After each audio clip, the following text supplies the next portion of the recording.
അസ്സലാമു അലൈക്കും വറഹ്മത്തുള്ളാഹി. അൽഹംദുലില്ലാഹി റബ്ബിൽ ആലമീൻ. വസ്സലാത്തു വസ്സലാമു അലാ അശ്റഫിൽ മുർസലീൻ വഅലാ ആലിഹി വസഹ്ബിഹി വസല്ലം.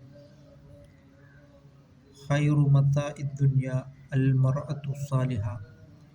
പ്രപഞ്ചത്തിലെ ഏറ്റവും വിലപിടിപ്പുള്ള സ്വത്ത് സാലിഹത്തായ പെണ്ണാണ് എന്ന സയ്യിദുനാ മുഹമ്മദുർ റസൂലുള്ളാഹി സ്വല്ലല്ലാഹു അലൈഹി വസല്ലം തങ്ങൾ പറഞ്ഞിട്ടുള്ളത്. അല്ലാതെ വിലപിടിപ്പുള്ള കാറല്ല, വിലപിടിപ്പുള്ള മൊബൈൽ ഫോണല്ല. അൽ മർഅത്തു സാലിഹ, സാലിഹത്തായ പെണ്ണാണ് എന്ന റസൂൽ കരീം സല്ലല്ലാഹു അലൈഹി വസല്ലം തങ്ങൾ പറഞ്ഞിട്ടുണ്ട്. ഇന്നത്തെ ആധുനിക സമൂഹത്തിൽ കച്ചവടത്തിനായാലും ഏത് കാര്യത്തിനായാലും പെണ്ണിൻ്റെ നഗ്നമായ മേനി കാണിച്ചുകൊണ്ടാണ് അവർ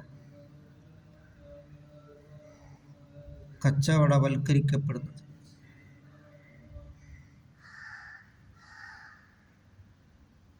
അതിനാൽ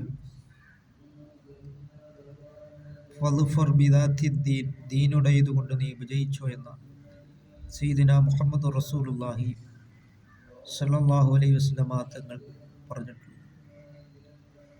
4 കാര്യങ്ങൾക്ക് വേണ്ടിയാണ് ഒരാൾ കല്യാണം കഴിക്കുന്നത്. അതിൽ ദീൻ നോക്കിയാണ് നാം മാനദണ്ഡമാക്കേണ്ടത്. അല്ലാതെ സമ്പത്തിനോ കുലമഹിമയ്ക്കോ ഒന്നുമല്ല.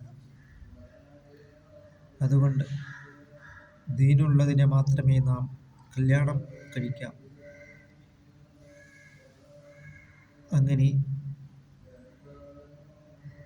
അത്തിഉല്ലാഹ വറസൂലഹു, അല്ലാഹുവിനെ റസൂൽ കരീം സല്ലല്ലാഹു അലൈഹി വസല്ലം തങ്ങളെയും വഴിപ്പെടുന്നതായ പെണ്ണുങ്ങളെ ആയിരിക്കണം നാം മാനദണ്ഡമാക്കേണ്ടത്. അല്ലാഹു തആല നമ്മുടെ സമുദായത്തെ അല്ലാഹു തആല നന്നാക്കുകയും ചെയ്യുമാറാകട്ടെ.